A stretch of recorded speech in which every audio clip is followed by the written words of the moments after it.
des planètes recouvertes d'océans sans le moindre continent.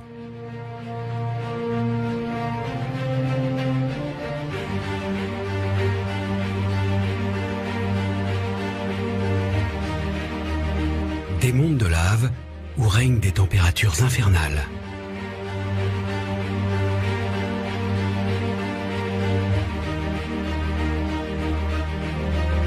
Des horizons où les soleils se couchent deux par deux.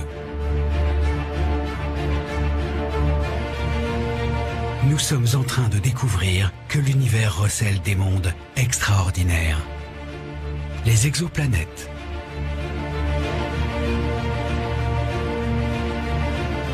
Des planètes qui tournent autour d'autres étoiles que notre Soleil. Depuis la découverte de la première exoplanète en 1995, plus de 2000 nouveaux mondes ont été détectés.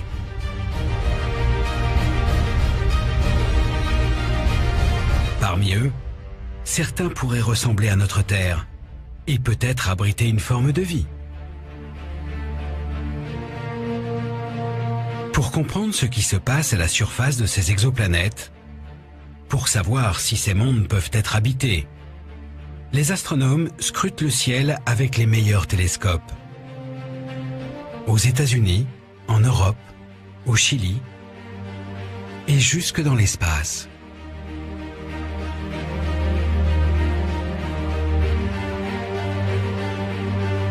La découverte de ces nouveaux mondes est une aventure scientifique extraordinaire qui a débuté il y a plus de 20 ans. Une quête qui semblait impossible et qui aujourd'hui bouleverse notre perception de l'univers. Cette aventure, c'est celle de chercheurs obstinés qui sont partis à la recherche de ces nouveaux mondes.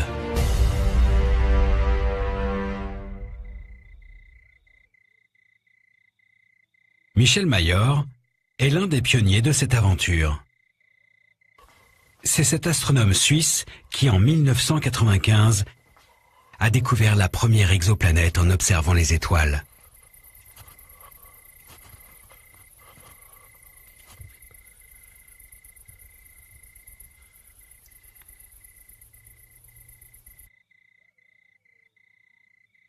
Toujours un sentiment complexe quand on regarde le ciel. Le premier niveau d'admiration, c'est très beau.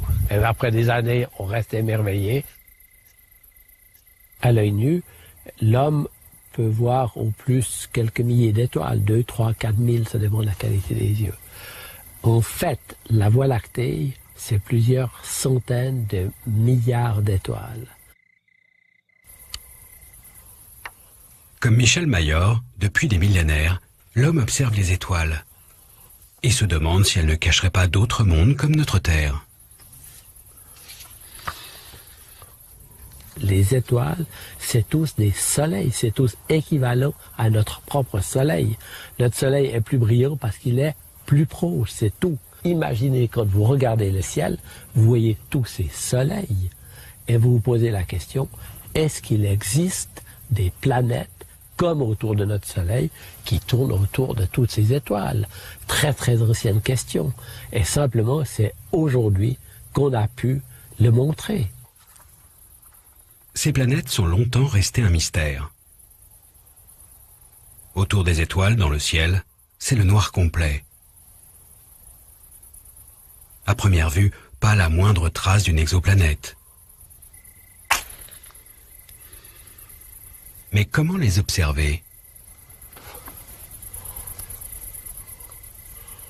Alors, imaginons ici une étoile et à côté une planète qui réfléchit un tout petit peu de la lumière de l'étoile. Et essayons de voir ce que l'on pourra voir si on prend un petit peu de distance par rapport à cette petite simulation. Voilà, nous sommes à quelques mètres déjà et on ne la voit plus. On est complètement ébloui par la lumière de la bougie ici, dans le cas de nous concerne plutôt évidemment de l'étoile. La planète ne réfléchit qu'une infime partie de la lumière reçue de l'étoile et c'est la grande difficulté pour pouvoir observer directement les planètes extrasolaires. À une certaine distance, elles sont complètement dominées par la luminosité de l'étoile. Cachés dans la lumière des étoiles, les exoplanètes sont invisibles depuis la Terre, inaccessibles. Leur quête semblait donc complètement insensée il y a encore 30 ans. Pourquoi perdre son temps à chercher des astres que l'on ne peut pas voir? Et pourtant, dans les années 80, quelques chercheurs obstinés vont décider coûte que coûte de partir à la recherche de ces mondes invisibles.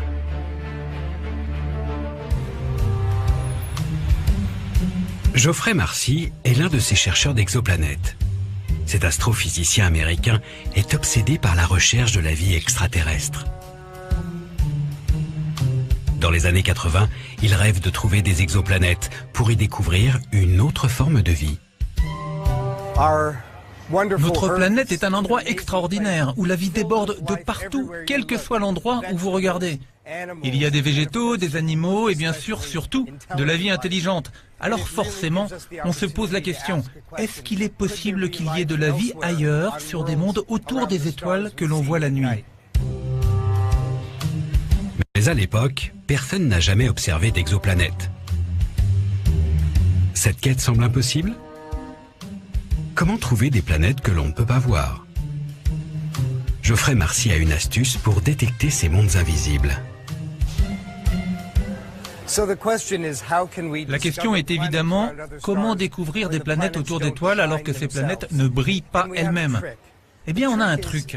Ça consiste à regarder une étoile et si une planète orbite autour d'elle, la planète entraîne l'étoile par gravitation. Donc, l'étoile bouge. Comme Geoffrey Marcy ne peut pas voir d'exoplanètes, il veut les détecter indirectement. L'astuce consiste à observer une étoile pour trouver un indice de la présence d'une planète. Une étoile seule ne bouge pas. En revanche, si une planète lui tourne autour, alors l'étoile se met elle aussi à tourner, à vibrer, à cause de la force gravitationnelle exercée par son compagnon invisible. Si on détecte une étoile qui danse dans le ciel, alors on prouve qu'une planète l'accompagne.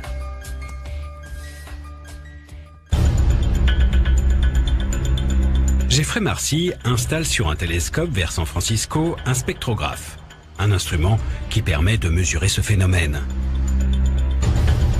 Dans les années 90, il passe ses nuits à scruter le mouvement des étoiles à la recherche d'une exoplanète. Mais à l'époque, ses collègues ne le prennent pas au sérieux. Quand je disais aux gens que j'étais en train de développer une technique pour trouver des planètes qui tournent autour d'autres étoiles, les gens étaient vraiment gênés. Ils regardaient leurs chaussures et disaient « Oh, tiens, il fait beau aujourd'hui, hein, n'est-ce pas ?» Ils étaient embarrassés pour moi, parce qu'ils pensaient que ma carrière était finie.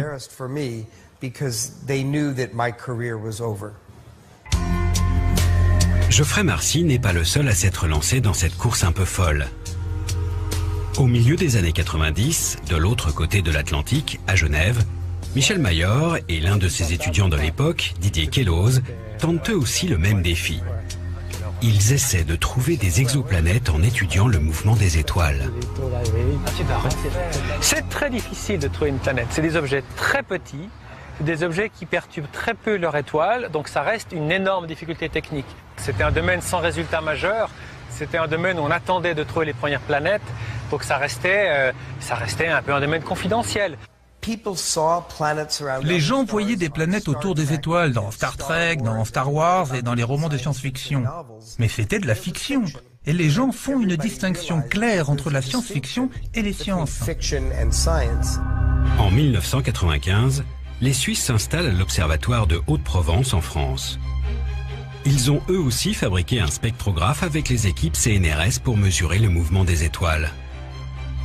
Quand ils commencent leurs observations, Michel Mayor et Didier Queloz s'attendent à une traque longue et éprouvante. Leur concurrent américain a déjà consacré 13 années de sa vie à chasser ces planètes, sans aucun résultat.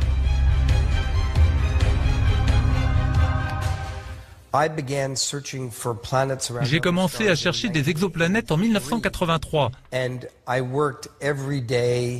J'ai travaillé tous les jours, les week-ends. J'ai travaillé le soir jusqu'à minuit, toutes les nuits, à essayer de développer la technique, l'optique, les logiciels. Mais je n'ai eu aucun résultat. Les Suisses, de leur côté, ont aussi passé plusieurs années à développer leur spectrographe. Mais quelques semaines après avoir débuté les observations, Didier Queloz a du mal à croire les données de leur instrument. Surprise, une de ces étoiles, dans la constellation de Pégase, 51 Pégase, montre une variabilité. C'était complètement inattendu et c'était presque, je dirais, suspect. Donc la première réaction est de penser qu'il y a une erreur quelque part. Une étoile semble danser dans le ciel, ce qui veut dire qu'un objet lui tourne autour. Cela paraît tellement incroyable que les Suisses gardent le secret de leur découverte avant de refaire leurs mesures 6 mois plus tard. Et c'est à ce moment-là qu'avec Didier, on se permet quelques folies de trinquer avec du champagne et avec quelques gâteaux. La clairette de Die. La clairette de Die, exactement. Parce qu'à ce moment-là, on se dit, oui, on n'y échappe pas, c'est une planète. L'étoile qu'ils observent se situe dans la constellation de Pégase, à plus de 50 années-lumière de notre système solaire. Autour de cette étoile, 51 Pégasi B, la planète qu'ils découvrent, ne serait pas comparable à la Terre. Ce serait une boule de gaz géante, très proche de son Soleil, et dont les années ne dureraient que 4 jours. C'est facile à s'imaginer. Vous imaginez Jupiter, un peu plus petit, parce que la masse est à peu près la moitié. Simplement, elle est tellement près de l'étoile, 8 fois le diamètre de l'étoile, que la température à la surface est absolument gigantesque. On est bien d'accord, il n'est pas question qu'il y ait de la vie sur une telle planète, comme une planète géante gazeuse, et en plus à des températures terrifiantes. Cette planète serait tellement extraordinaire que selon les théories de l'époque, elle ne devrait pas exister. Elle est beaucoup trop proche de son étoile. Dans notre système solaire, les planètes sont bien ordonnées. À proximité du Soleil, les petites planètes rocheuses. Mercure, Vénus, la Terre et Mars. Et beaucoup plus loin, les planètes géantes gazeuses. Jupiter, Saturne, Uranus et Neptune. La planète de Michel Mayor et Didier Queloz ressemblerait à Jupiter. Mais le problème, c'est qu'elle bouscule cet ordre bien établi. Elle se trouve juste à côté de son étoile.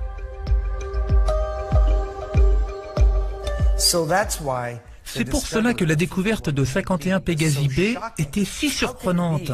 Comment était-il possible, avec la connaissance de notre système solaire et une théorie qui disait clairement que les Jupiters naissaient loin de leur étoile, que 51 Pégasi se trouvaient ici? C'était fou, ça n'avait aucun sens. Cela semblait même défier les lois de la physique. Mais en fait, non. Une des conséquences majeures de cette découverte, c'est de montrer qu'il faut tenir compte d'un ingrédient physique majeur, qui est le fait que les planètes naissent loin et après peuvent migrer et se rapprocher des étoiles. Voilà, c'est en ça que 51 Pégase secouait nos connaissances relatives à la formation des planètes.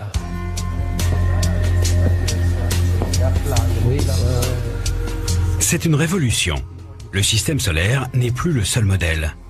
La découverte de Didier Queloz et Michel Mayor en 1995 est historique. Elle fait le tour du monde et fait aujourd'hui l'objet d'expositions dans des musées comme ici à Genève. Une découverte qui lance l'astronomie dans une ère nouvelle, la recherche des exoplanètes. Oui, ça comment dire. Là, un vieux compagnon. Oui, c'est une planète qui a perturbé notre vie. Hein. Oh, la découverte, elle ne s'est pas faite en un jour, mais oui, absolument, c'est une planète emblématique parce que c'est le début d'une longue série de longues découvertes d'autres exoplanètes.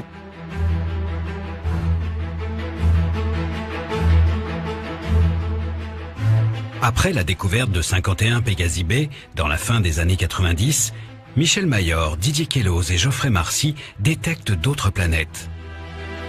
Mais la quête est un peu monotone. À chaque fois, il s'agit de géantes gazeuses. Les chercheurs d'exoplanètes aimeraient trouver d'autres types de mondes, qui par exemple ressemblerait à notre Terre. Et à l'époque, tous les scientifiques ne sont pas encore convaincus que cette quête a un sens.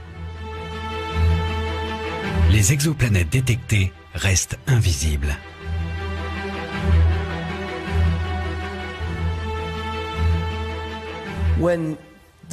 Quand les premières planètes ont été détectées autour d'autres étoiles, la plupart des gens n'étaient pas sûrs que ce soit réellement des planètes.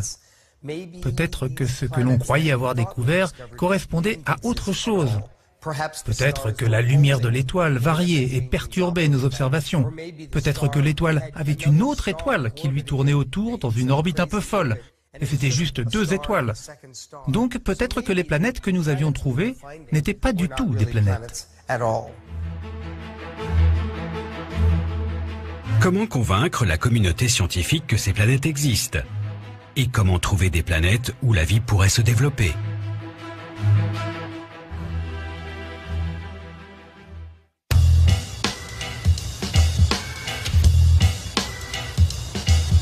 En 1999, un jeune étudiant canadien de 25 ans, David Charbonneau, s'intéresse à une technique d'observation qui va révolutionner la recherche d'exoplanètes. Voilà un soleil, et le soleil a une planète. Un transit, c'est vraiment très simple. À chaque fois que la planète passe devant son étoile, cela cache un peu la lumière. Et donc, pendant ce petit laps de temps, on voit l'étoile qui devient un peu moins brillante. La planète continue son chemin et l'étoile redevient plus brillante. Il ne se passe rien jusqu'à ce que la planète ait fait le tour complet. La deuxième fois que nous voyons un transit, nous connaissons non seulement la taille de la planète, mais aussi combien de temps il lui faut pour faire le tour de son étoile. David Charbonneau veut donc observer un transit. Une baisse de luminosité d'une étoile due au passage d'une planète. Et en 1999, justement, Michel Mayor vient de détecter une nouvelle exoplanète autour d'une étoile, qui répond au doux nom de HD 209 458. D'après ses observations, la planète passe devant son Soleil tous les 3 jours et demi. C'est vers cette étoile que David Charbonneau va pointer son télescope.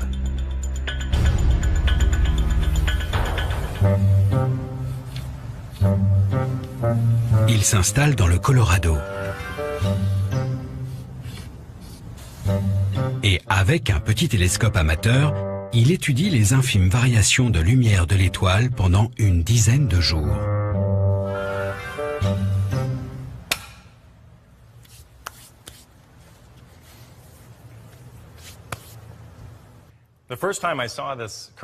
La première fois que j'ai vu cette courbe, bien sûr, c'était sur mon ordinateur quand je collectais les données de HD 209 458. C'était la chose la plus excitante que j'ai jamais vue. J'étais le premier à voir cela. L'étoile brille d'une manière constante, jusqu'à ce que la planète lui passe devant. Nous pouvons déduire de la baisse de la luminosité de la courbe la taille de cette planète. Et ce qui est important, c'est que la deuxième fois que cela se produit, nous connaissons la distance entre la planète et l'étoile. Cette courbe simplissime va apporter de nouvelles informations cruciales sur les exoplanètes. Jusqu'ici, la première méthode de détection, le mouvement des étoiles, on connaissait la masse d'une planète. Maintenant, on mesure aussi sa taille. On peut ainsi dresser le portrait robot des planètes découvertes et le comparer au seul astre de l'univers où la vie ait été détectée, notre Terre.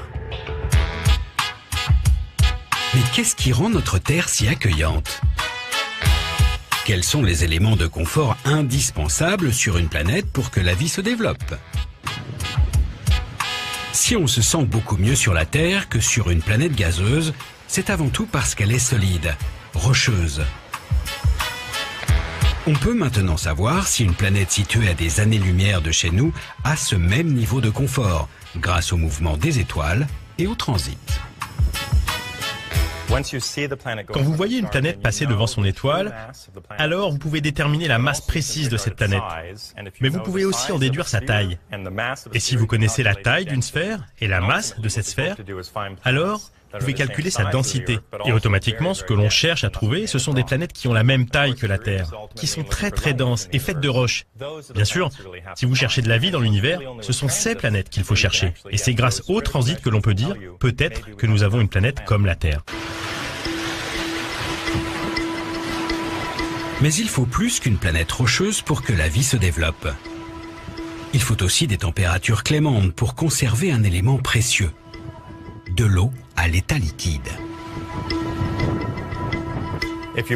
Si vous avez une planète très très proche de son étoile, et s'il y a de l'eau à sa surface, alors elle va s'évaporer et partir dans l'atmosphère. Ce n'est pas vraiment l'endroit rêvé pour vivre. Si vous déplacez la planète un peu plus loin, il y a un moment où l'eau va se condenser et va former des océans. C'est le début de la zone habitable. Mais si vous continuez à éloigner la planète de son étoile, il y a un moment où l'eau se transforme en glace. Et ce n'est pas non plus un endroit idéal pour la vie. Donc, il y a cette zone ni trop chaude ni trop froide que l'on appelle la zone habitable.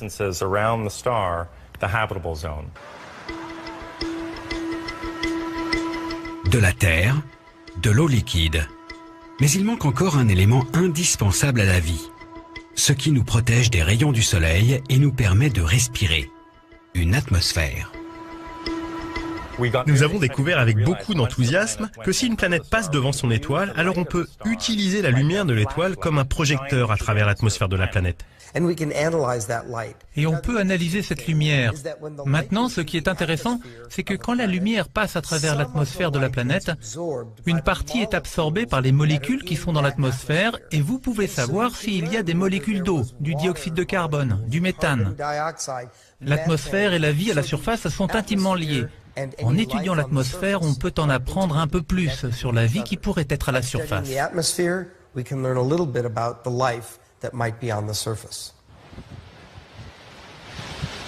L'exoplanète idéale est donc une jumelle de notre Terre, rocheuse, à la bonne distance de son étoile et avec une atmosphère. Mais il est impossible de détecter ce type de planète depuis la surface de la Terre. Ces planètes rocheuses sont de petite taille. Quand elles passent devant leur étoile, la baisse de lumière est infime. Et notre atmosphère, comme un filtre, brouille la lumière qui vient des étoiles et nous empêche de détecter ces si petites variations.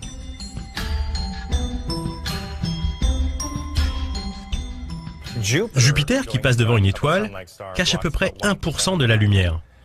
Mais la Terre, qui passe devant une étoile, cache moins de 1/10 millième de la lumière, donc c'est un signal vraiment tout petit. Vous avez besoin d'être au-dessus de l'atmosphère si vous voulez le voir.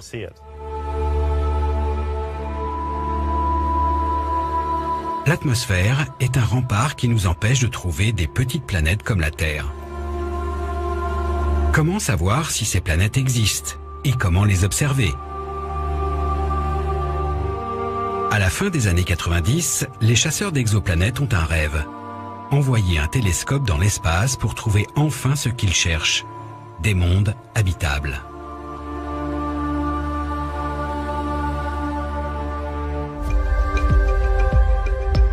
À la NASA, un astronome, Bill Berucki, se bat depuis des dizaines d'années pour lancer un télescope spatial à la recherche des exoplanètes.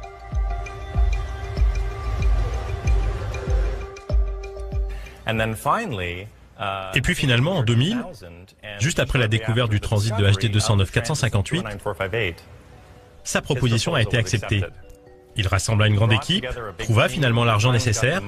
C'était un vaisseau spatial très très compliqué, donc il a fallu 9 ans pour le construire, et finalement, il fut prêt pour le décollage en mars 2009.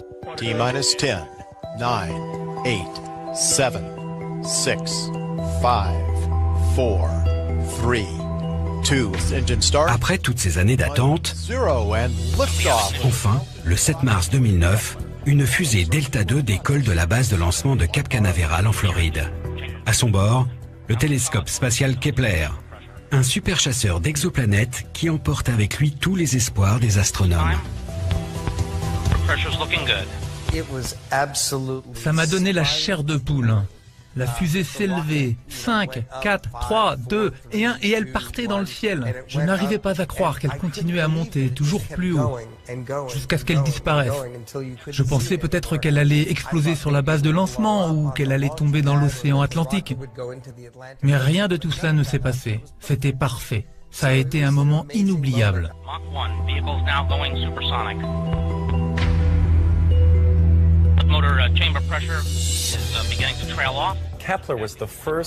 Avec Kepler, c'était la première fois dans l'histoire de l'humanité que les humains construisaient un instrument qui allait permettre de trouver une planète comme la Terre.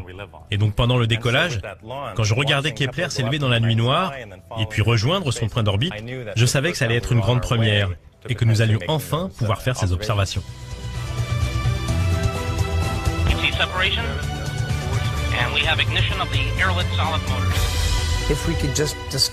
À l'époque, nous espérions juste trouver quelques planètes ressemblant à la Terre. Nous n'avions aucune idée de ce que nous allions découvrir. Avec Kepler, une nouvelle aventure commence, à la recherche des exoplanètes qui ressemblent à la Terre. Le télescope va filmer en continu pendant 4 ans 150 000 étoiles et traquer les petites baisses de luminosité causées par le passage des planètes.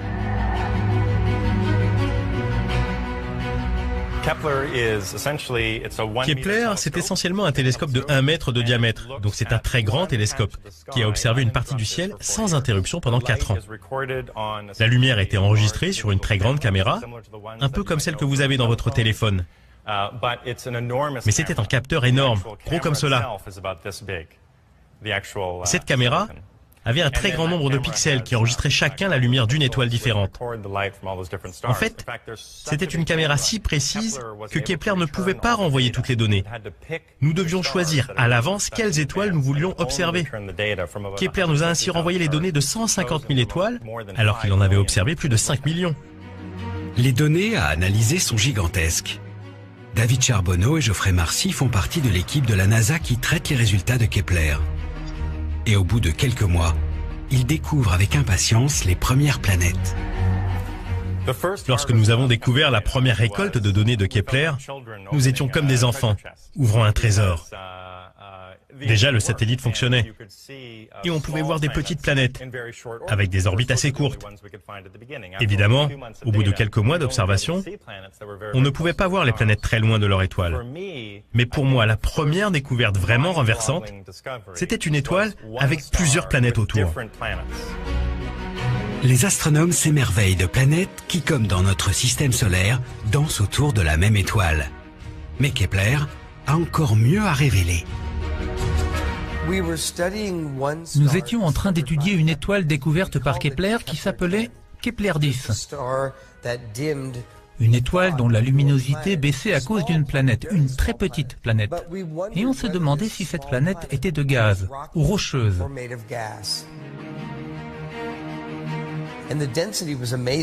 Et la densité était impressionnante. On avait à peu près 8 grammes par centimètre cube. Et la Terre, elle, a une densité de 5,5 grammes par centimètre cube. Donc, c'était une planète encore plus dense que notre planète Terre. Cette découverte est exceptionnelle. Une planète rocheuse comme notre Terre. Mais la comparaison s'arrête là. Kepler 10b est un monde de lave où les températures ne descendent jamais en dessous des 1500 degrés. Impossible d'imaginer que la vie puisse se développer dans cette fournaise. Pour trouver des petites planètes à bonne température dans la zone habitable, il faut patienter. Ces exoplanètes sont plus loin de leur étoile. Il leur faut donc plusieurs mois, voire plusieurs années pour faire le tour complet de leur Soleil. Depuis, Kepler a trouvé des planètes qui ressemblent encore plus à la Terre. Je dirais que pour moi, le système le plus passionnant, c'est Kepler 62. Il a 2 planètes intéressantes, l'une à l'extrémité de la zone habitable et une autre un peu plus loin. Elles font à peu près 1,5 fois la taille de la Terre, sont un peu plus grosses, mais probablement rocheuses et peut-être avec des océans. Kepler a donc réussi sa mission. Il a découvert des planètes comme notre Terre. il est encore impossible de connaître leur atmosphère et de savoir si de la vie s'est développée à leur surface. Ces planètes sont trop petites et trop lointaines pour faire ces analyses. Mais elles pourraient bien être des jumelles parfaites de notre Terre. Pour ces planètes, on connaît leur taille, on connaît leur température, mais on ne sait pas avec certitude si elles ont des océans. Pour moi, c'est très excitant de se dire, peut-être que sur cette planète, il y a de la vie. Quelles sont les prochaines expériences à faire pour étudier ces planètes et savoir si elles ont des océans? Est-ce qu'il y a vraiment de la vie? Et si c'est le cas, sera-t-on capable d'étudier les différences ou les ressemblances avec la vie sur Terre? Les résultats de Kepler sont fascinants. En 4 ans d'observation, il a découvert plus de 1000 planètes avérées et 3000 qui restent à confirmer. Ce télescope a trouvé des mondes habitables en scrutant moins de 1% de notre ciel. Et donc on peut faire des statistiques avec ces planètes. Et les résultats sont impressionnants. Quand vous regardez le ciel la nuit, à peu près 1 étoile sur 5 a une planète de la taille de la Terre et avec des températures proches de celles de la Terre. 1 étoile sur 5 a une planète qui ressemble à la nôtre.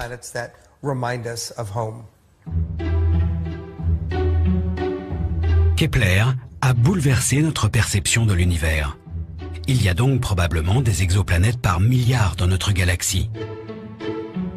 Mais le satellite ne détecte en fait que des courbes, que des signes de leur présence. Les planètes restent invisibles. Peut-on voir ces mondes situés à des années-lumière de notre Terre?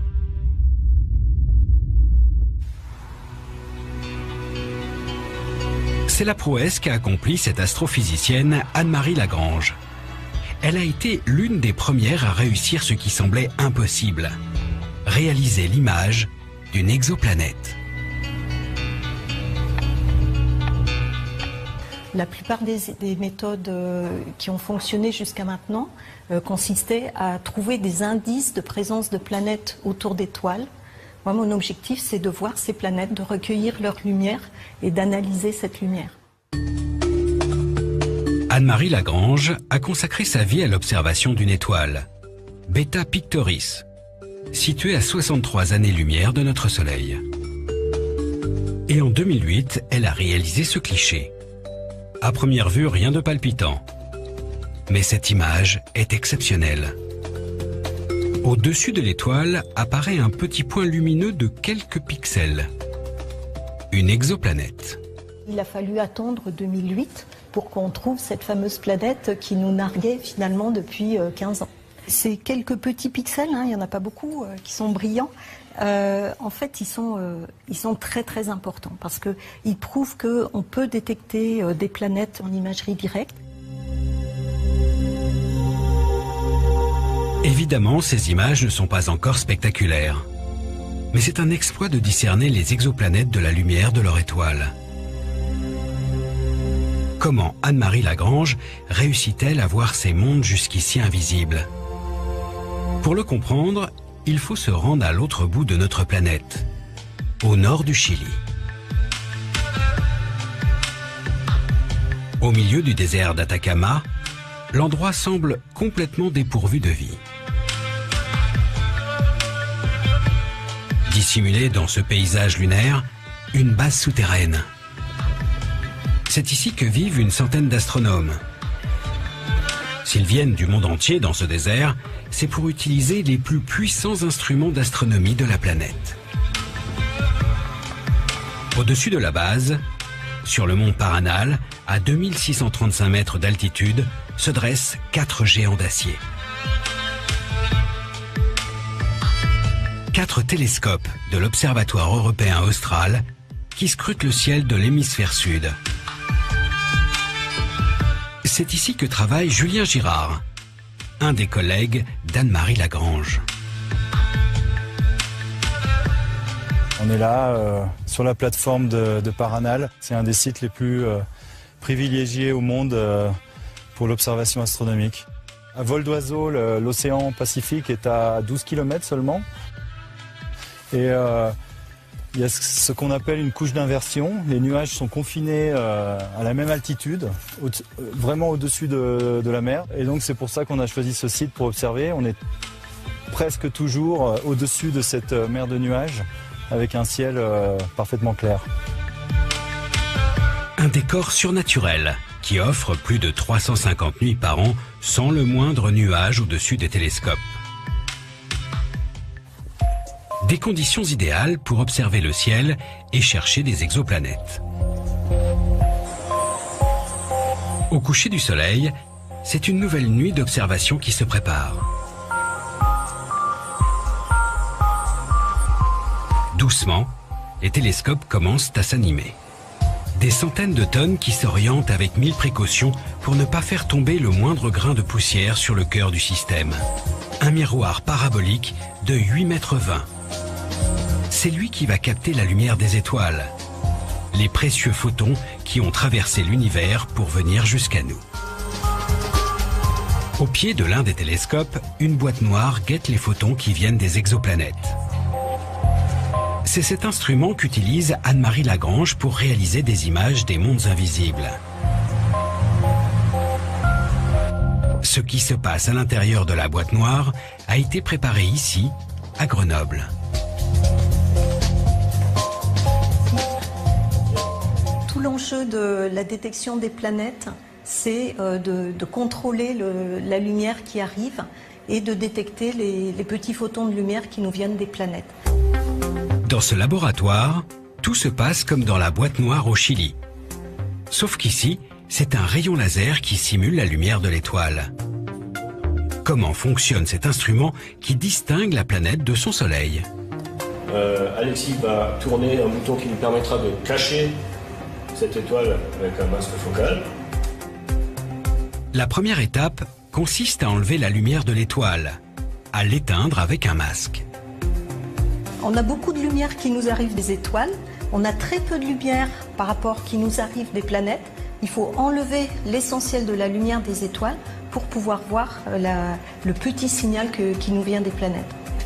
Voilà, à ce moment-là, on va augmenter. La lumière de l'étoile a disparu, mais c'est encore assez confus. Toujours pas de planète. Autour de l'étoile, pardon. La traversée de l'atmosphère, maintenant, quand on observe avec des télescopes sur la Terre, les rayons lumineux en provenance des étoiles sont déviés dans tous les sens en permanence. En quelques millisecondes, ils vont faire des trajets différents, ce qui fait que quand on observe après sur notre détecteur, on va obtenir non pas une figure très, très propre, très marquée, mais au contraire une grosse tache avec de la lumière étalée partout. Pour y voir plus clair, un miroir déformable corrige les perturbations de l'atmosphère et nous permet d'apercevoir enfin un petit point lumineux à droite de l'étoile. Une planète. C'est ainsi qu'à des milliers de kilomètres, au Chili, les télescopes captent les images des exoplanètes. Quand le ciel s'illumine, les télescopes s'orientent lentement vers les étoiles. Sur le mont Paranal, c'est le calme total. Aucune lumière, même la plus infime, ne doit perturber les observations. Le spectacle de la Voie lactée est féerique. Mais les astronomes, eux, sont enfermés dans la salle de contrôle.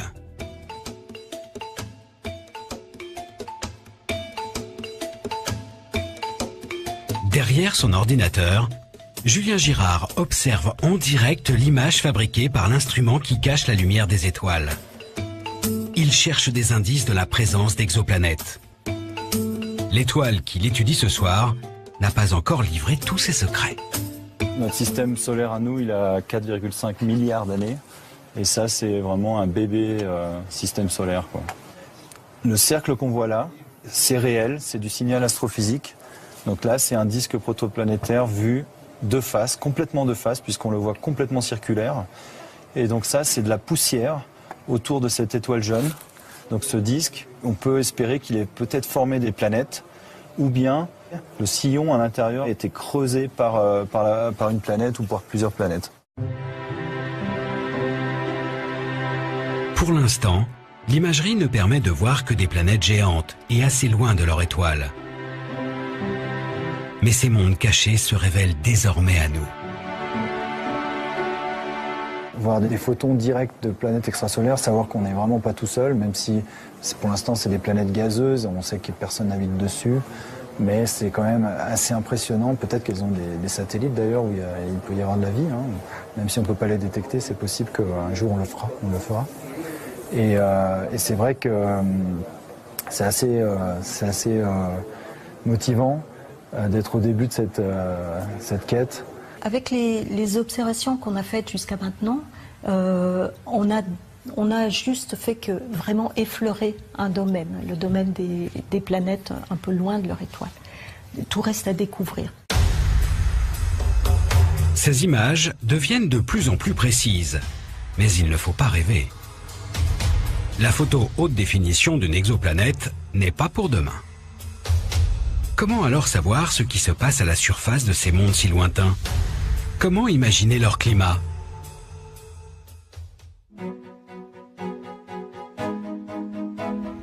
C'est la mission de Franck Celsis.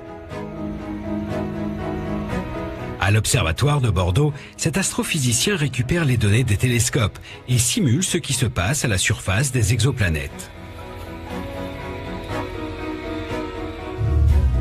Loin des instruments d'astronomie, sur ordinateur, il crée des cartes météo de ces nouveaux mondes.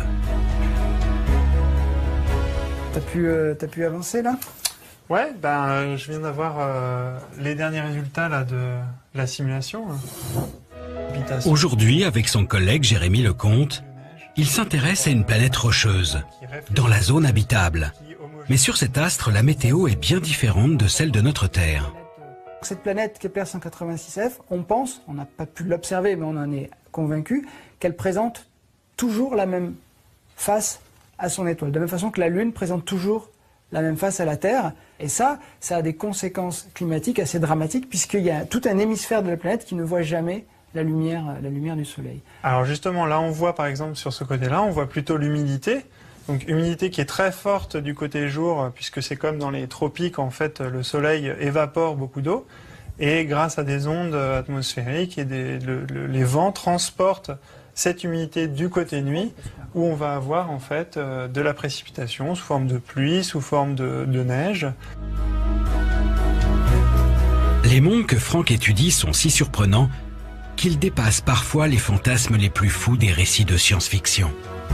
Les écrivains, les auteurs de science-fiction, ils ne se sont pas mis les mêmes contraintes que se mettent les scientifiques, et ils sont allés franchement dans cette exploration, que ce soit au cinéma, dans les livres, et ils ont parfois imaginé et décrit des configurations qu'on trouve effectivement. Dans la bibliothèque de Franck se cachent des mondes de science-fiction aujourd'hui bien réels.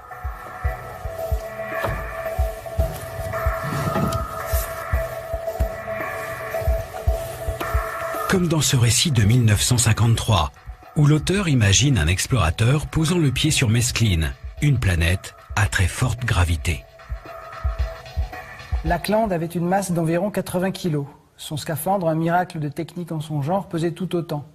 Sur l'équateur de Mescline, donc, homme et scaphandre pesaient approximativement 425 kg. Il n'aurait pas pu faire un pas sans un ingénieux servomoteur dans les jambes. Alors ce qui est fascinant, c'est que on n'a pas exactement Mescline dans l'inventaire des exoplanètes, mais on a des planètes qui ont des gravités plus faibles que la Terre, et des planètes qui ont des gravités beaucoup plus fortes. Un des cas extrêmes, par exemple, est une planète qui s'appelle Kepler 10c. C'est une planète qui fait environ 2,3 fois le rayon de la Terre et qui pèse 17 fois plus. Et donc, sur cette planète-là, on a une gravité qui est environ 3 fois la gravité terrestre, c'est-à-dire que quelqu'un qui pèse 80 kg sur Terre va peser 240 kg sur cette planète-là. Les auteurs de science-fiction ont aussi souvent décrit des planètes océans, entièrement recouvertes d'eau. Et il y a une exoplanète qui s'appelle Gliese 1214b, qui a été découverte par David Charbonneau avec son projet Emers, et dont la masse et le rayon tentent à nous faire penser qu'on a là une planète océan, probablement sans continent et très très riche en eau. Est-ce que la vie peut trouver un chemin dans un monde comme ça? C'est une question que l'on se pose. La NASA a découvert une autre planète qui a fait rêver tous les fans de la saga Star Wars. Kepler 16b tourne autour de 2 étoiles. Comme la planète Tatooine, sur laquelle Luke Skywalker admire un double coucher de soleil.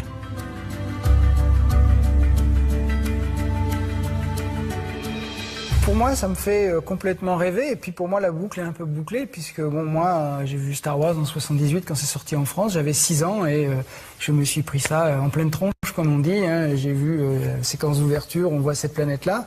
Donc moi, j'ai grandi là-dedans, j'étais immergé là-dedans, et de voir que le travail que je fais aujourd'hui vient recouper ces mondes imaginaires, que la réalité vraiment rattrape la fiction, et qu'on n'est qu'en plus qu'au début de cette exploration-là. Oui, pour moi, c'est génial, c'est fantastique. La science-fiction dépasse encore la réalité sur un point. Aucune vie extraterrestre n'a encore été détectée dans l'univers. Et même si on trouvait une exoplanète jumelle de notre Terre, rocheuse, avec de l'eau et une atmosphère accueillante, est-ce suffisant pour qu'il y ait de la vie à sa surface? Est-ce que la vie est un phénomène banal, qui peut se développer partout dans l'univers? Ou est-ce un événement exceptionnel qui ne s'est produit qu'une fois sur notre Terre? Pour répondre à cette question, il faudrait d'abord comprendre comment la vie est apparue sur notre planète. Un mystère qu'essaye d'élucider cet astrobiologiste. Louis Lesergent d'Andecourt, dans son laboratoire d'Orsay en banlieue parisienne. Il cherche à reproduire les événements qui, sur notre planète, ont permis de fabriquer du vivant à partir de l'inerte. La Terre s'est formée il y a 4,5 milliards d'années à peu près, et la vie est apparue sur Terre aux alentours de 3,8 milliards d'années. Moi, ce qui m'intéresse réellement, c'est en laboratoire, regarder quelles sont les conditions chimiques, alors réellement chimiques, qui ont prévalu à l'apparition de la vie, bien entendu, à ce qu'on pourrait dire l'émergence de la vie. Les éléments de base de la vie sont présents partout dans l'univers. Mais pour savoir si la vie peut apparaître ailleurs, sur des exoplanètes, il faut d'abord comprendre comment les pièces du puzzle se sont assemblées sur notre Terre pour créer du vivant. Tous les éléments que vous avez ici proviennent effectivement des étoiles. Donc le lien entre le cosmos et le fait qu'il y ait de l'inerte et du vivant, il est assez évident. Le problème, c'est que moi, ces pièces de puzzle, je ne sais absolument pas comment les relier l'une à l'autre, et surtout si c'est moi qui le fais, eh bien, en quelque sorte, je vais tricher. Et donc, il faut essayer de contourner ce problème en se disant comment est-ce que je veux pouvoir organiser la matière en intervenant dessus le moins possible, mais dans des conditions qui, d'une certaine manière, dupliquent ce qui s'est passé sur la Terre à ce moment-là. Dans son laboratoire, au milieu de tous ces tuyaux, Louis d'Andecourt essaye de reproduire la naissance de la vie. Il manipule des molécules présentes dans l'univers, du méthanol, de l'ammoniac, de l'eau, et les soumet aux conditions qui existaient sur Terre il y a plusieurs milliards d'années. Et il observe ce qui se passe. Pour l'instant, il arrive ainsi à créer des briques élémentaires de la vie comme des acides aminés ou des sucres. On est encore très loin de cellules vivantes.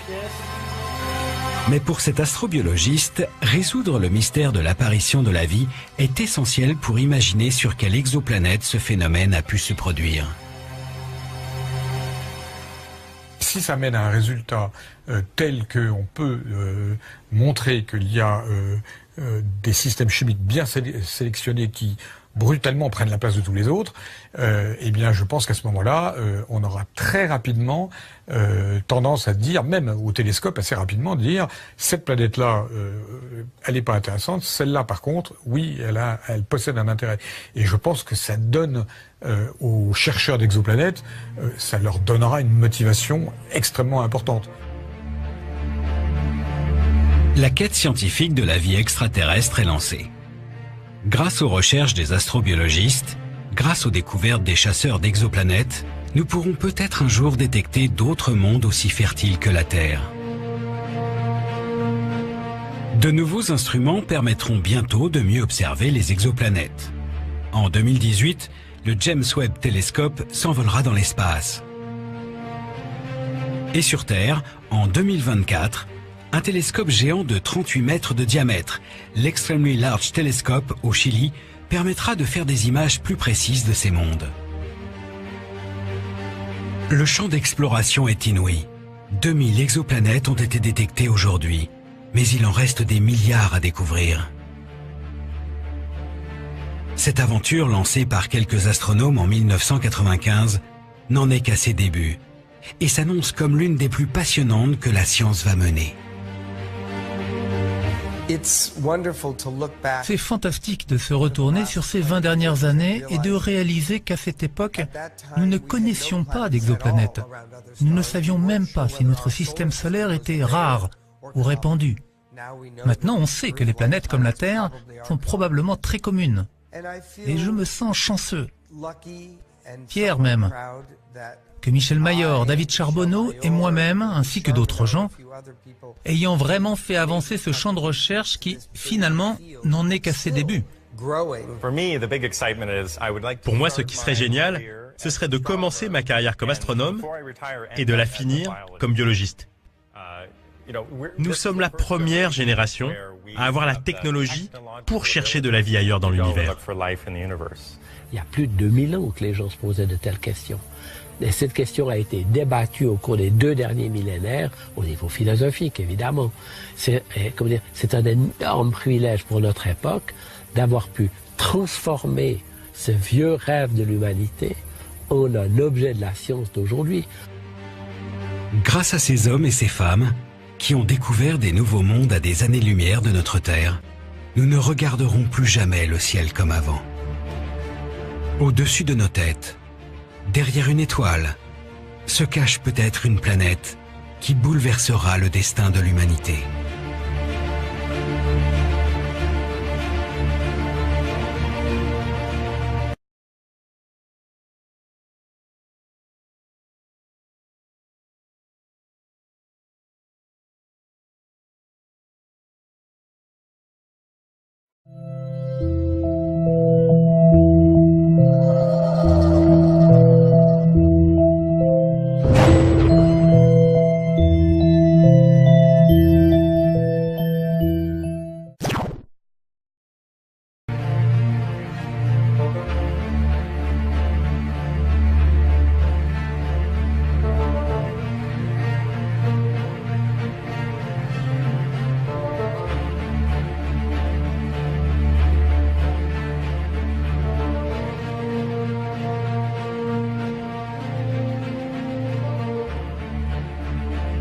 Des planètes recouvertes d'océans sans le moindre continent.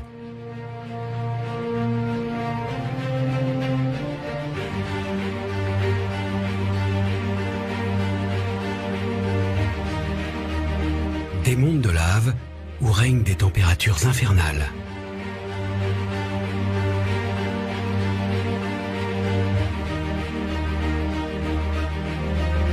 Des horizons où les soleils se couchent 2 par 2. Nous sommes en train de découvrir que l'univers recèle des mondes extraordinaires. Les exoplanètes.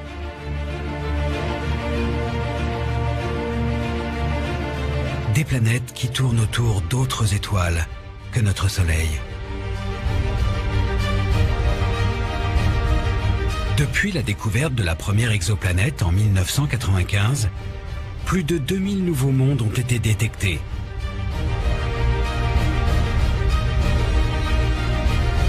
Parmi eux, certains pourraient ressembler à notre Terre et peut-être abriter une forme de vie. Pour comprendre ce qui se passe à la surface de ces exoplanètes, pour savoir si ces mondes peuvent être habités, les astronomes scrutent le ciel avec les meilleurs télescopes. Aux États-Unis, en Europe, au Chili et jusque dans l'espace.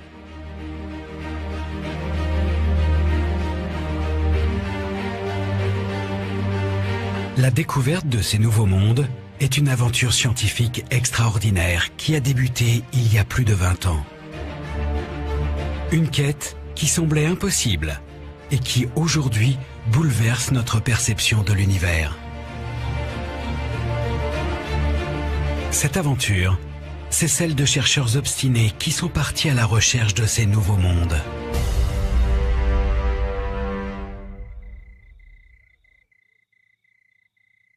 Michel Mayor est l'un des pionniers de cette aventure. C'est cet astronome suisse qui, en 1995, a découvert la première exoplanète en observant les étoiles.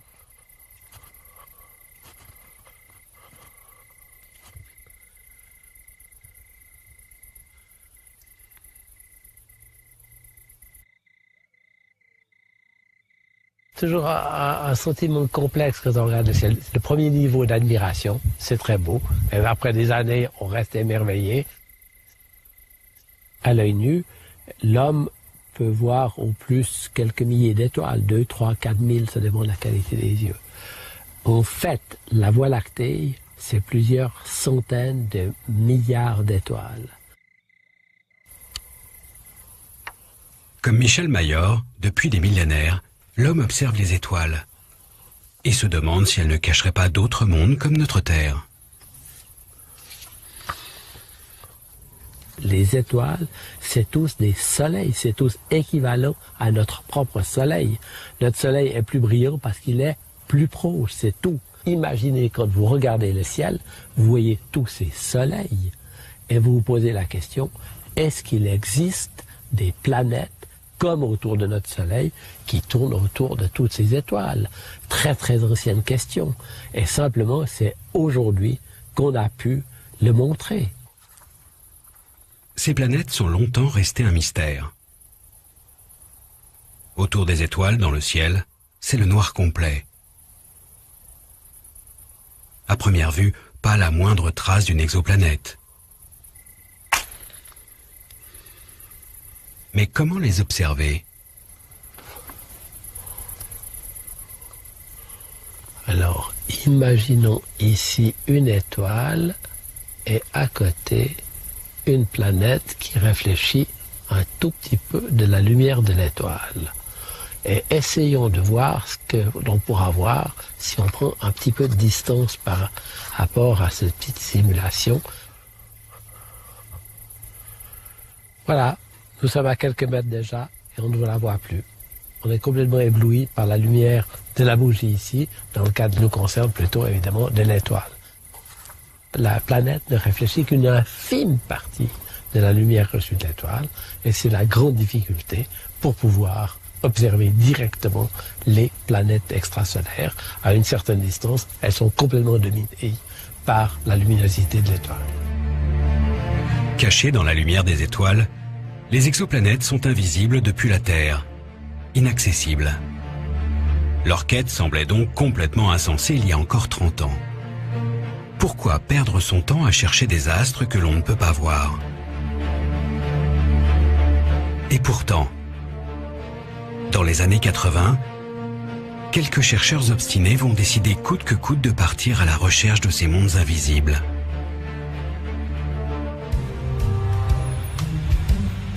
Geoffrey Marcy est l'un de ces chercheurs d'exoplanètes. Cet astrophysicien américain est obsédé par la recherche de la vie extraterrestre. Dans les années 80, il rêve de trouver des exoplanètes pour y découvrir une autre forme de vie. Notre planète est un endroit extraordinaire où la vie déborde de partout, quel que soit l'endroit où vous regardez. Il y a des végétaux, des animaux et bien sûr, surtout, de la vie intelligente. Alors forcément, on se pose la question, est-ce qu'il est possible qu'il y ait de la vie ailleurs, sur des mondes autour des étoiles que l'on voit la nuit? Mais à l'époque, personne n'a jamais observé d'exoplanète. Cette quête semble impossible? Comment trouver des planètes que l'on ne peut pas voir? Geoffrey Marcy a une astuce pour détecter ces mondes invisibles. La question est évidemment comment découvrir des planètes autour d'étoiles alors que ces planètes ne brillent pas elles-mêmes. Eh bien, on a un truc. Ça consiste à regarder une étoile, et si une planète orbite autour d'elle, la planète entraîne l'étoile par gravitation. Donc, l'étoile bouge. Comme Geoffrey Marcy ne peut pas voir d'exoplanètes, il veut les détecter indirectement.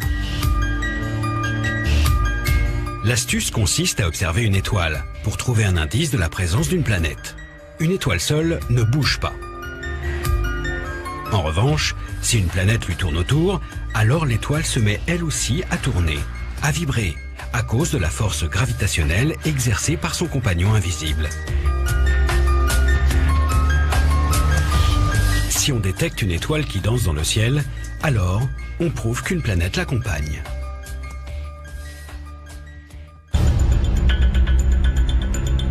Geoffrey Marcy installe sur un télescope vers San Francisco un spectrographe, un instrument qui permet de mesurer ce phénomène. Dans les années 90, il passe ses nuits à scruter le mouvement des étoiles à la recherche d'une exoplanète. Mais à l'époque, ses collègues ne le prennent pas au sérieux.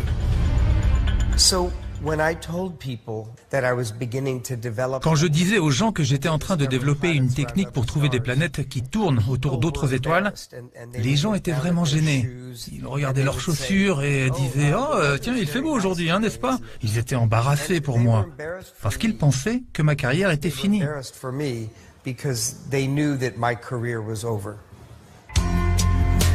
Geoffrey Marcy n'est pas le seul à s'être lancé dans cette course un peu folle.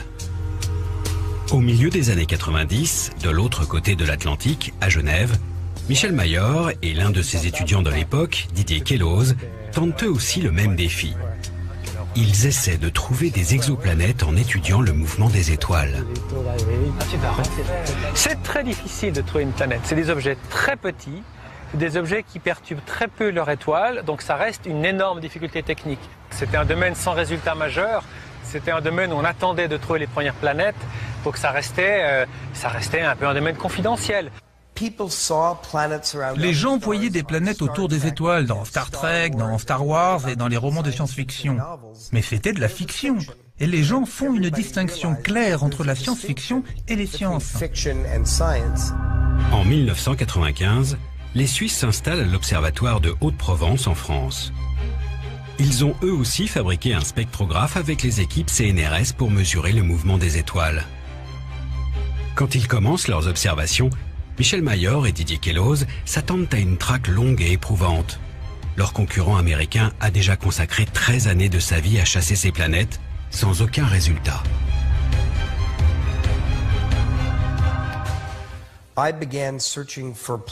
J'ai commencé à chercher des exoplanètes en 1983. J'ai travaillé tous les jours, les week-ends. J'ai travaillé le soir jusqu'à minuit, toutes les nuits, à essayer de développer la technique, l'optique, les logiciels. Mais je n'ai eu aucun résultat. Les Suisses, de leur côté, ont aussi passé plusieurs années à développer leur spectrographe. Mais quelques semaines après avoir débuté les observations, Didier Queloz a du mal à croire les données de leur instrument. Surprise, une de ces étoiles, dans la constellation de Pégase, 51 Pégase, montre une variabilité. C'était complètement inattendu et c'était presque, je dirais, suspect. Donc la première réaction est de penser qu'il y a une erreur quelque part. Une étoile semble danser dans le ciel, ce qui veut dire qu'un objet lui tourne autour. Cela paraît tellement incroyable que les Suisses gardent le secret de leur découverte avant de refaire leurs mesures 6 mois plus tard. Et c'est à ce moment-là qu'avec Didier, on se permet quelques folies de trinquer avec du champagne et avec quelques gâteaux. La clairette de Die. La clairette de Die, exactement. Parce qu'à ce moment-là, on se dit, oui, on n'y échappe pas, c'est une planète. L'étoile qu'ils observent se situe dans la constellation de Pégase, à plus de 50 années-lumière de notre système solaire. Autour de cette étoile, 51 Pégasi B, la planète qu'ils découvrent, ne serait pas comparable à la Terre. Ce serait une boule de gaz géante, très proche de son Soleil, et dont les années ne dureraient que 4 jours. C'est facile à s'imaginer. Vous imaginez Jupiter, un peu plus petit, parce que la masse est à peu près la moitié. Simplement, elle est tellement près de l'étoile, 8 fois le diamètre de l'étoile, que la température à la surface est absolument gigantesque. On est bien d'accord, il n'est pas question qu'il y ait de la vie sur une telle planète, comme une planète géante gazeuse, et en plus à des températures terrifiantes. Cette planète serait tellement extraordinaire que selon les théories de l'époque, elle ne devrait pas exister. Elle est beaucoup trop proche de son étoile. Dans notre système solaire, les planètes sont bien ordonnées. À proximité du Soleil, les petites planètes rocheuses. Mercure, Vénus, la Terre et Mars. Et beaucoup plus loin, les planètes géantes gazeuses. Jupiter, Saturne, Uranus et Neptune.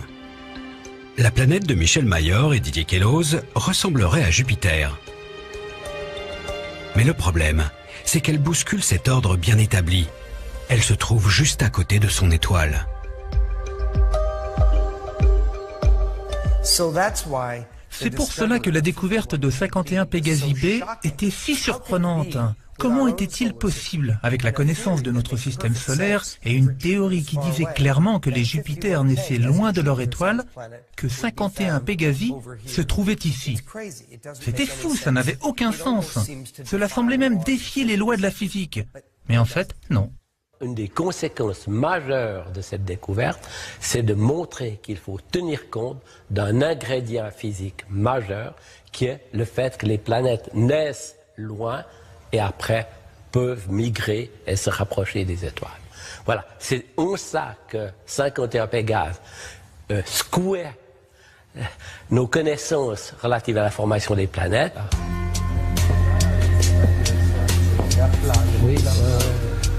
C'est une révolution. Le système solaire n'est plus le seul modèle.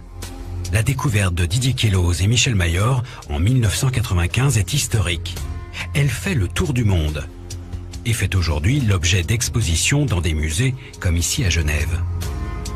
Une découverte qui lance l'astronomie dans une ère nouvelle, la recherche des exoplanètes. Oui, ça comment dire. Là, un vieux compagnon. Oui, c'est une planète qui a perturbé notre vie. Hein. Oh, la découverte, elle ne s'est pas faite en un jour, mais oui, absolument, c'est une planète emblématique parce que c'est le début d'une longue série de longues découvertes d'autres exoplanètes.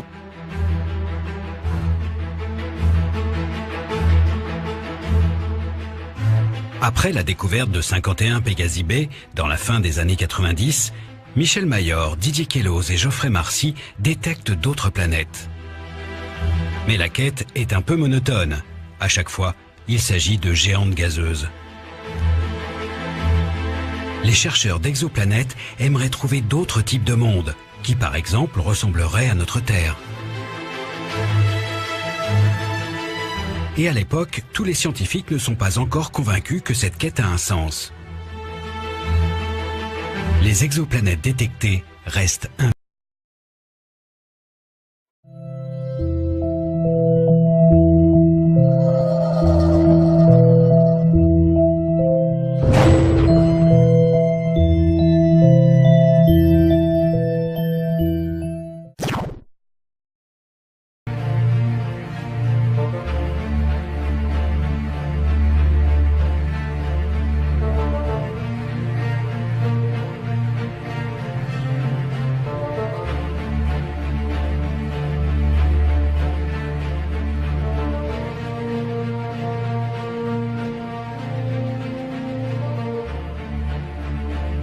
des planètes recouvertes d'océans sans le moindre continent.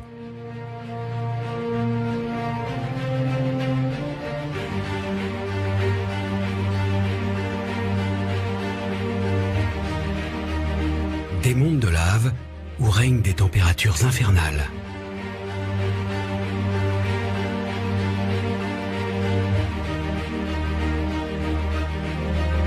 Des horizons où les soleils se couchent deux par deux.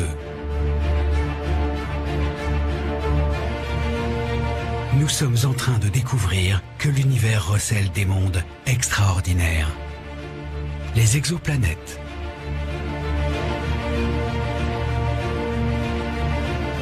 Des planètes qui tournent autour d'autres étoiles que notre Soleil. Depuis la découverte de la première exoplanète en 1995, plus de 2000 nouveaux mondes ont été détectés.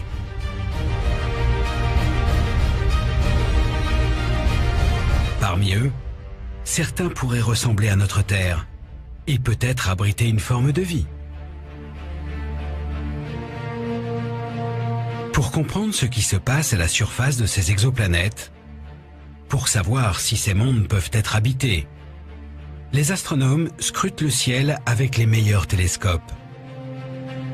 Aux États-Unis, en Europe, au Chili et jusque dans l'espace.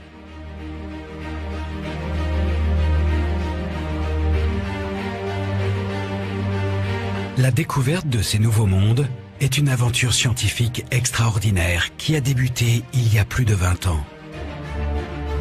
Une quête qui semblait impossible et qui aujourd'hui bouleverse notre perception de l'univers. Cette aventure, c'est celle de chercheurs obstinés qui sont partis à la recherche de ces nouveaux mondes.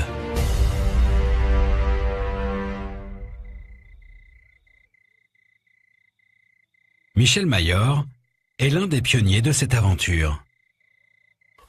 C'est cet astronome suisse qui, en 1995, a découvert la première exoplanète en observant les étoiles.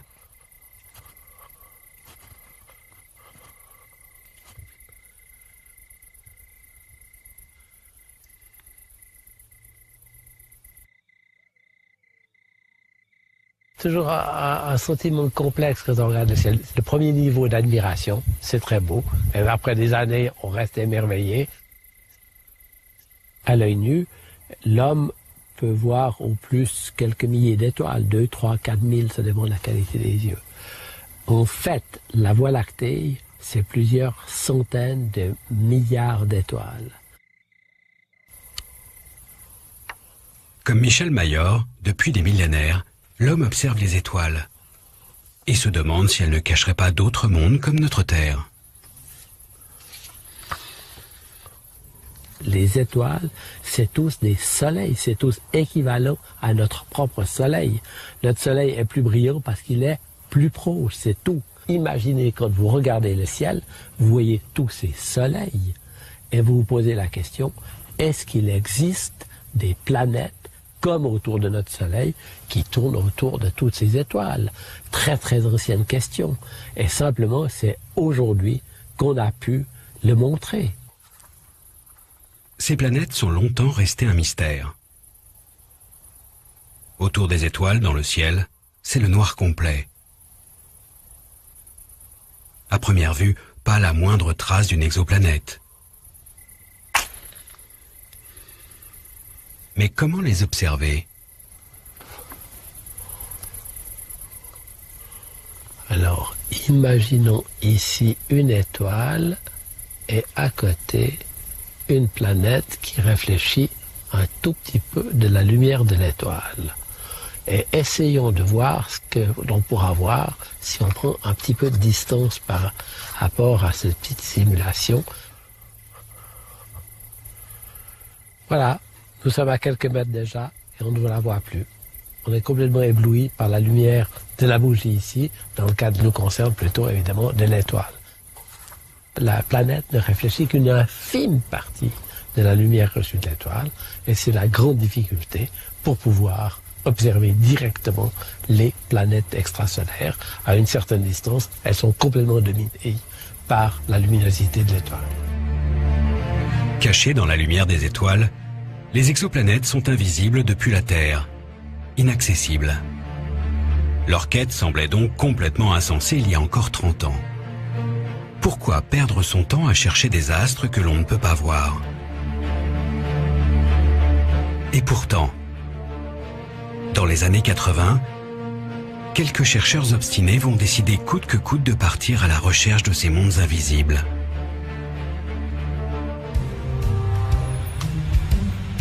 Geoffrey Marcy est l'un de ces chercheurs d'exoplanètes.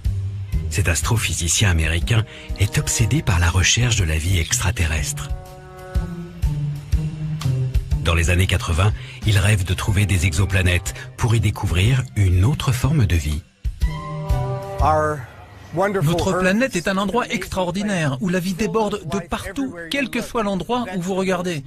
Il y a des végétaux, des animaux et bien sûr, surtout, de la vie intelligente. Alors forcément, on se pose la question, est-ce qu'il est possible qu'il y ait de la vie ailleurs, sur des mondes autour des étoiles que l'on voit la nuit? Mais à l'époque, personne n'a jamais observé d'exoplanète. Cette quête semble impossible? Comment trouver des planètes que l'on ne peut pas voir? Geoffrey Marcy a une astuce pour détecter ces mondes invisibles. La question est évidemment, comment découvrir des planètes autour d'étoiles alors que ces planètes ne brillent pas elles-mêmes? Eh bien, on a un truc. Ça consiste à regarder une étoile et si une planète orbite autour d'elle, la planète entraîne l'étoile par gravitation. Donc, l'étoile bouge. Comme Geoffrey Marcy ne peut pas voir d'exoplanètes, il veut les détecter indirectement. L'astuce consiste à observer une étoile pour trouver un indice de la présence d'une planète. Une étoile seule ne bouge pas. En revanche, si une planète lui tourne autour, alors l'étoile se met elle aussi à tourner, à vibrer, à cause de la force gravitationnelle exercée par son compagnon invisible. Si on détecte une étoile qui danse dans le ciel, alors on prouve qu'une planète l'accompagne.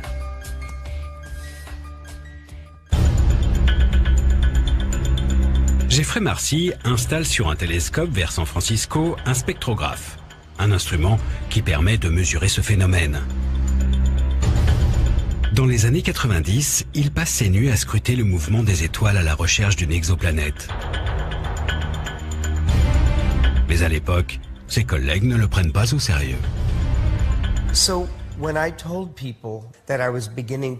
Quand je disais aux gens que j'étais en train de développer une technique pour trouver des planètes qui tournent autour d'autres étoiles, les gens étaient vraiment gênés.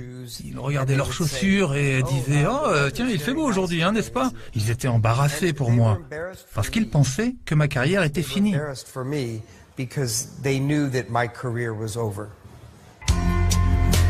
Geoffrey Marcy n'est pas le seul à s'être lancé dans cette course un peu folle.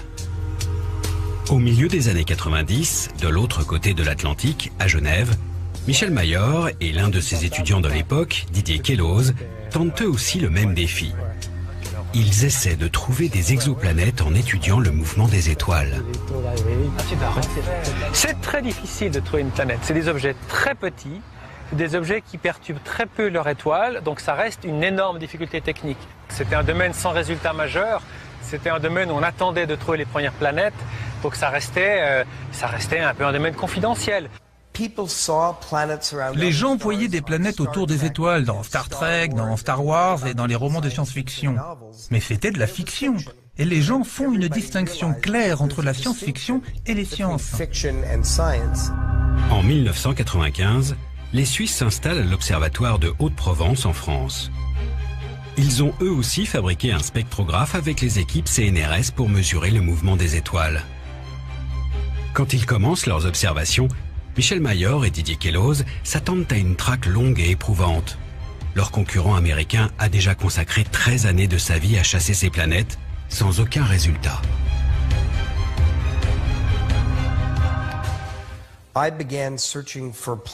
J'ai commencé à chercher des exoplanètes en 1983. J'ai travaillé tous les jours, les week-ends. J'ai travaillé le soir jusqu'à minuit, toutes les nuits, à essayer de développer la technique, l'optique, les logiciels. Mais je n'ai eu aucun résultat.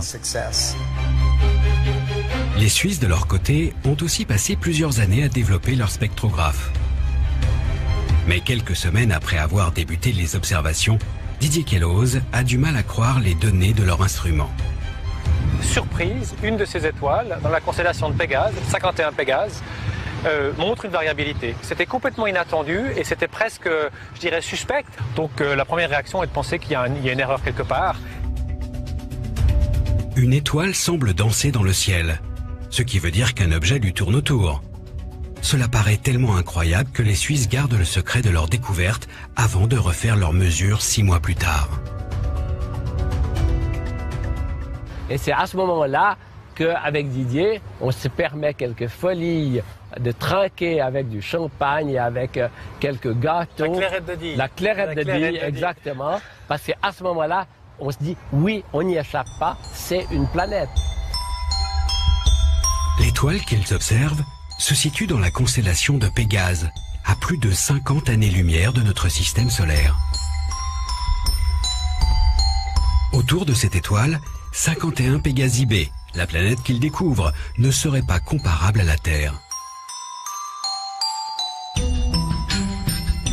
Ce serait une boule de gaz géante, très proche de son Soleil, et dont les années ne dureraient que 4 jours. C'est facile à s'imaginer. Vous imaginez Jupiter un peu plus petit, parce que la masse est à peu près la moitié.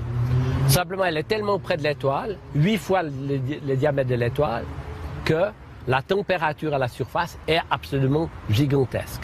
On est bien d'accord, il n'est pas question qu'il y ait de la vie sur une telle planète, comme une planète géante gazeuse, et en plus à des températures terrifiantes. Cette planète serait tellement extraordinaire que selon les théories de l'époque, elle ne devrait pas exister. Elle est beaucoup trop proche de son étoile. Dans notre système solaire, les planètes sont bien ordonnées. À proximité du Soleil, les petites planètes rocheuses. Mercure, Vénus, la Terre et Mars. Et beaucoup plus loin, les planètes géantes gazeuses. Jupiter, Saturne, Uranus et Neptune. La planète de Michel Mayor et Didier Queloz ressemblerait à Jupiter. Mais le problème, c'est qu'elle bouscule cet ordre bien établi. Elle se trouve juste à côté de son étoile.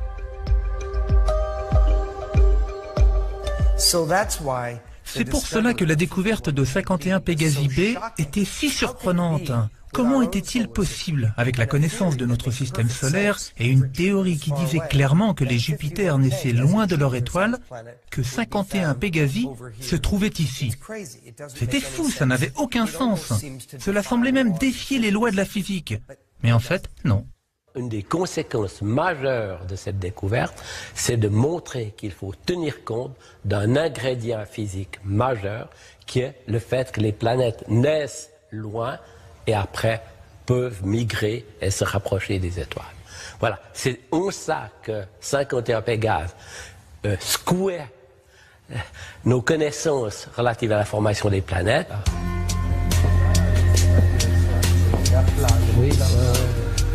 C'est une révolution.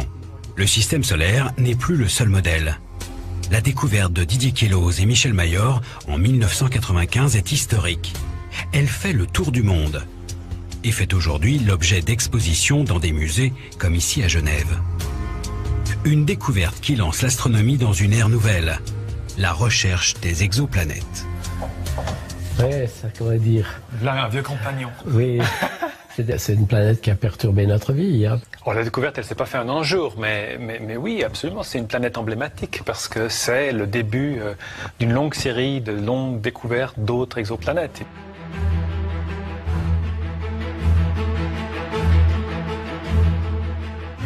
Après la découverte de 51 Pégasi B, dans la fin des années 90, Michel Mayor, Didier Queloz et Geoffrey Marcy détectent d'autres planètes. Mais la quête est un peu monotone. À chaque fois, il s'agit de géantes gazeuses. Les chercheurs d'exoplanètes aimeraient trouver d'autres types de mondes, qui par exemple ressembleraient à notre Terre. Et à l'époque, tous les scientifiques ne sont pas encore convaincus que cette quête a un sens. Les exoplanètes détectées restent invisibles.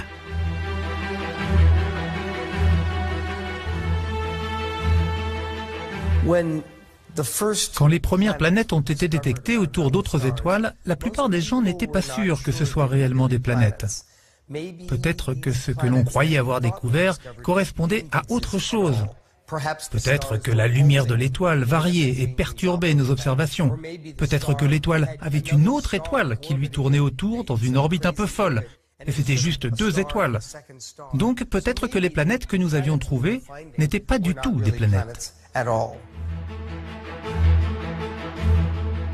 Comment convaincre la communauté scientifique que ces planètes existent? Et comment trouver des planètes où la vie pourrait se développer?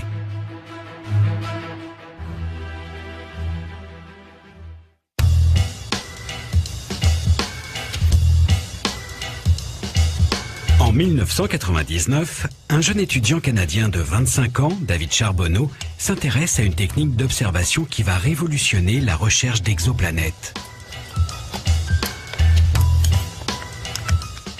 Voilà un soleil, et le soleil a une planète.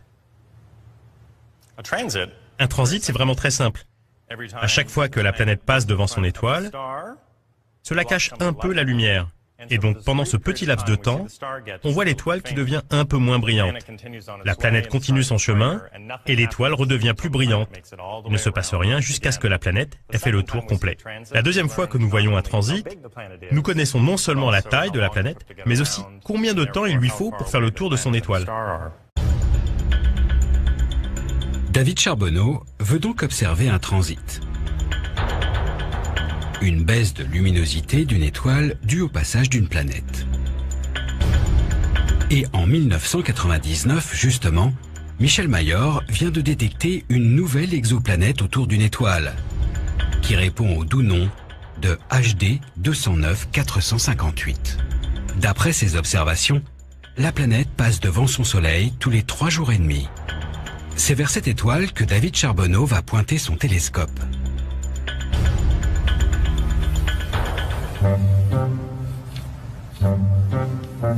Il s'installe dans le Colorado. Et avec un petit télescope amateur, il étudie les infimes variations de lumière de l'étoile pendant une dizaine de jours.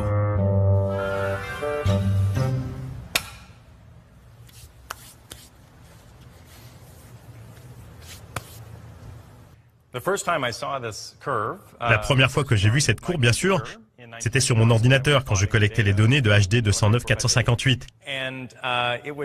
C'était la chose la plus excitante que j'ai jamais vue. J'étais le premier à voir cela. L'étoile brille d'une manière constante, jusqu'à ce que la planète lui passe devant. Nous pouvons déduire de la baisse de la luminosité de la courbe la taille de cette planète. Et ce qui est important, c'est que la deuxième fois que cela se produit, nous connaissons la distance entre la planète et l'étoile. Cette courbe simplissime va apporter de nouvelles informations cruciales sur les exoplanètes. Jusqu'ici, la première méthode de détection, le mouvement des étoiles, on connaissait la masse d'une planète. Maintenant, on mesure aussi sa taille. On peut ainsi dresser le portrait robot des planètes découvertes et le comparer au seul astre de l'univers où la vie ait été détectée, notre Terre. Mais qu'est-ce qui rend notre Terre si accueillante? Quels sont les éléments de confort indispensables sur une planète pour que la vie se développe? Si on se sent beaucoup mieux sur la Terre que sur une planète gazeuse, c'est avant tout parce qu'elle est solide, rocheuse. On peut maintenant savoir si une planète située à des années-lumière de chez nous a ce même niveau de confort, grâce au mouvement des étoiles et au transit. Quand vous voyez une planète passer devant son étoile, alors vous pouvez déterminer la masse précise de cette planète. Mais vous pouvez aussi en déduire sa taille. Et si vous connaissez la taille d'une sphère et la masse de cette sphère, alors vous pouvez calculer sa densité.